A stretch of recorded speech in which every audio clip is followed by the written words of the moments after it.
poderosas palabras del Señor que traen vida a nuestras vidas.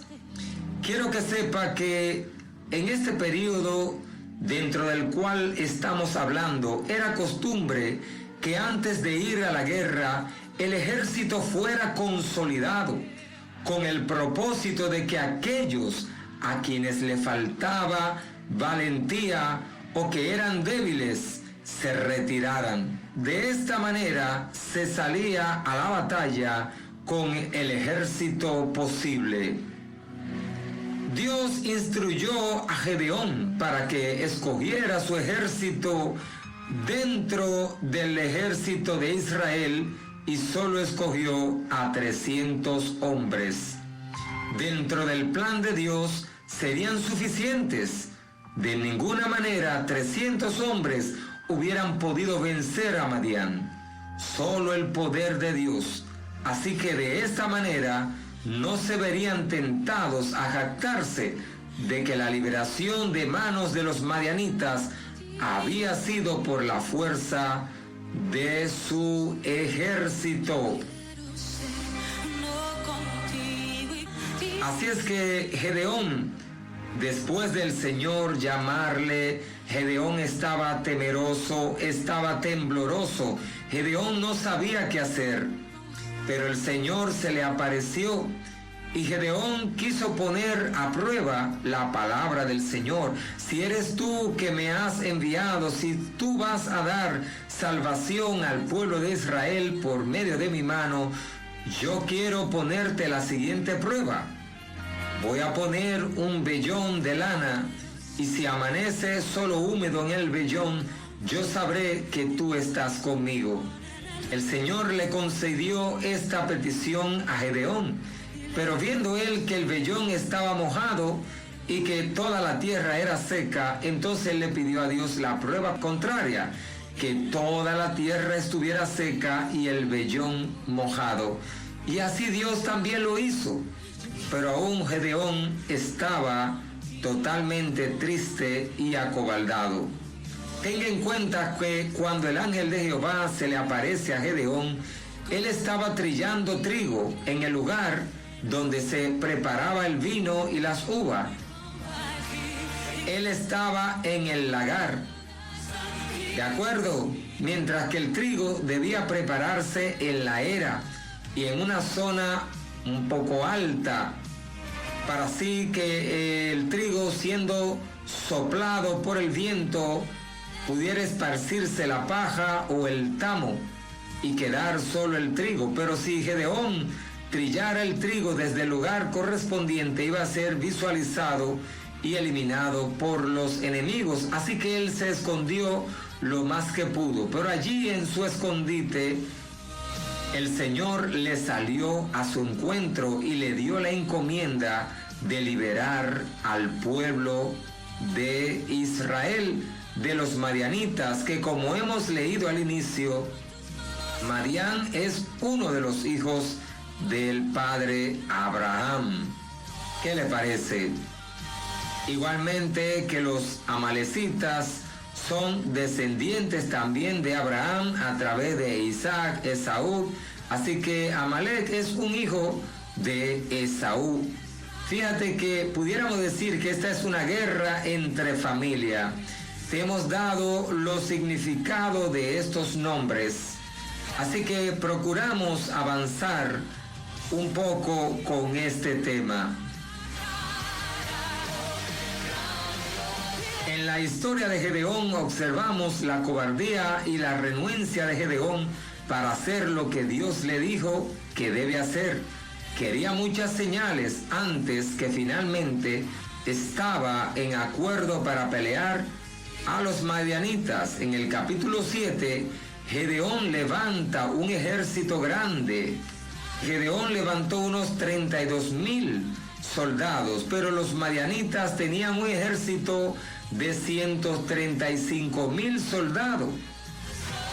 Con la cobardía en la mente de Gedeón, probablemente pensaba que no tenía los hombres suficientes para pelear esta batalla. Pero ¿sabes una cosa? Dios dijo que Gedeón tenía demasiados hombres. Dios quería enseñar a Gedeón una lección de fe. La fe es para confiar en la palabra de Dios, aunque la mente humana, la tarea parece imposible, probablemente es algo que nunca sucedería.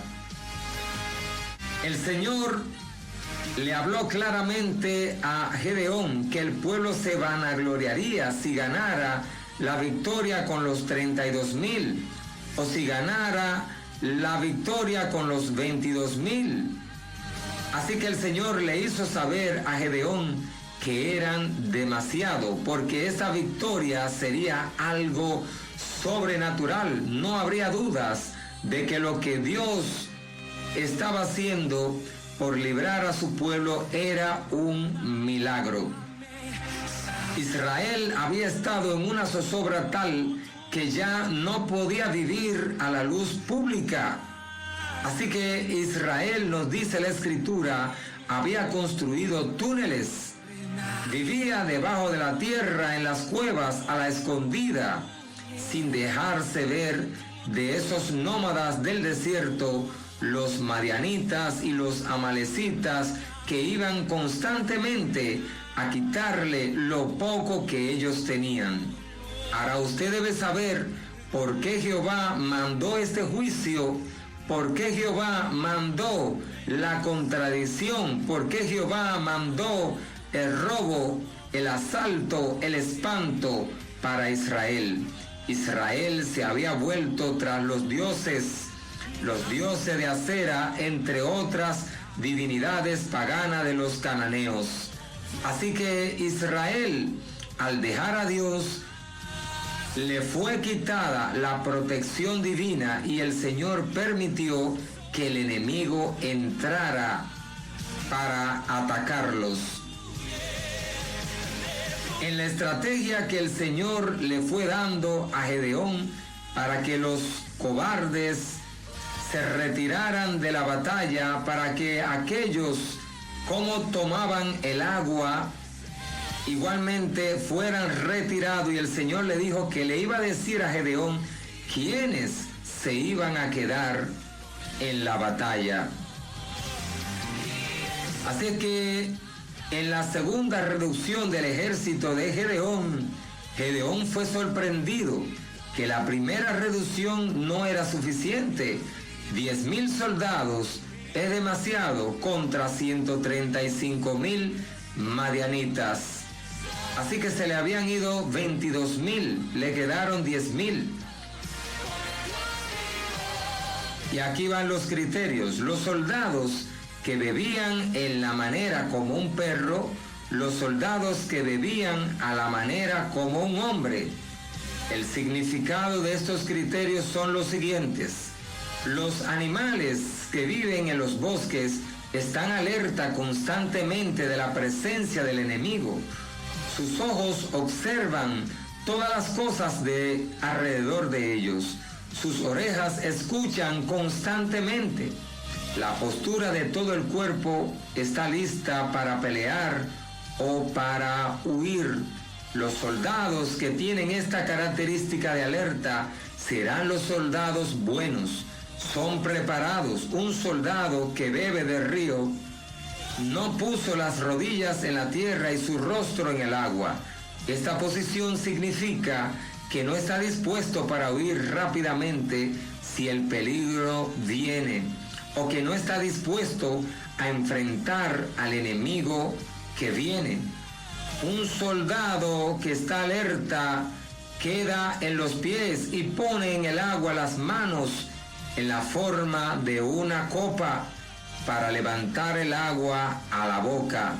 Gedeón tenía solamente 300 soldados en su ejército que estaban alerta.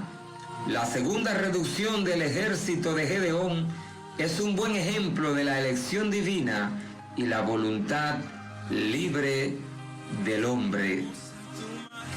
Si usted lee el libro de Jueces 7, del verso 9 al 15, Gedeón ahora tiene un ejército de 300 soldados y el enemigo tiene 135,000 soldados.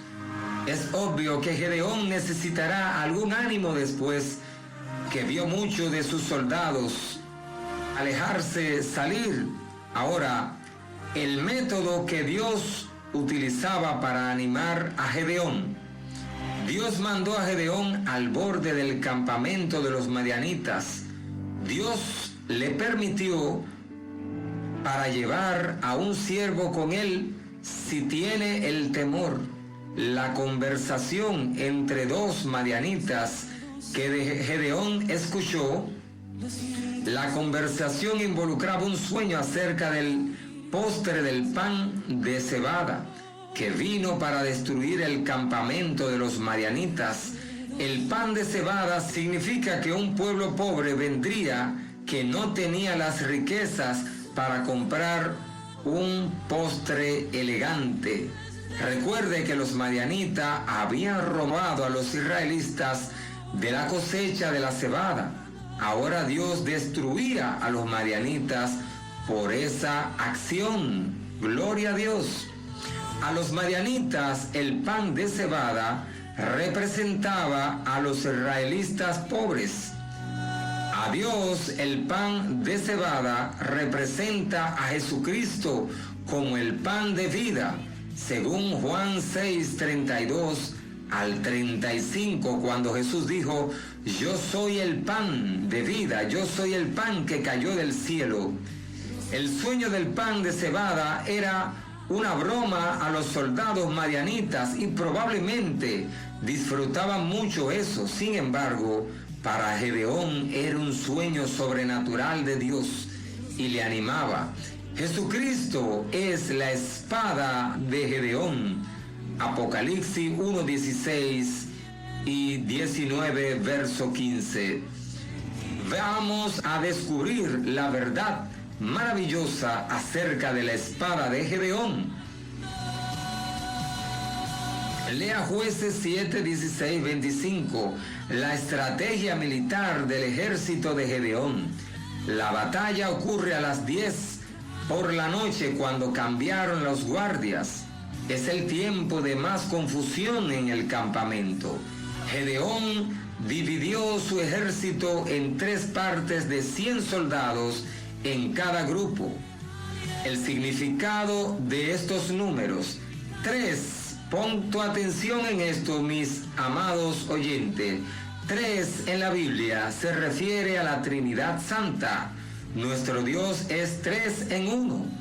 Dios pelea esta batalla con los 3 miembros santos de la Trinidad. Dios tiene el control completo. La primera arma, una trompeta en la mano de cada soldado, igual a 300 trompetas. El sonido de la trompeta era la declaración de la victoria por la fe. El sonido de la trompeta era la declaración de victoria por la fe.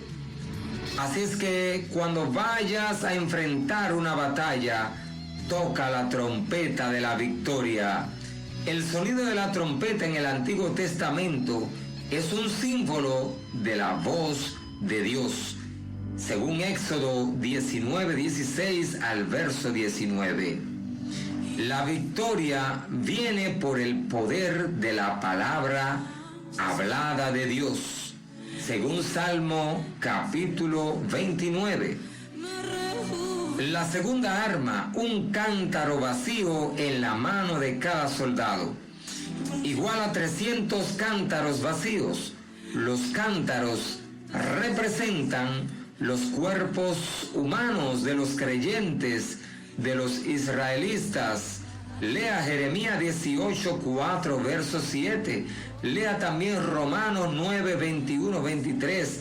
Lea Filipenses 2, 14, 15. Recuerda que la palabra nos dice que el Señor depositó al Espíritu Santo en cuerpos de barro para que no se exalte la gloria, para que la gloria y la perfección sea de nuestro Dios. Dios utiliza a las personas como es el deseo de Él, pero ellos deben ser los vasos rotos. En otras palabras,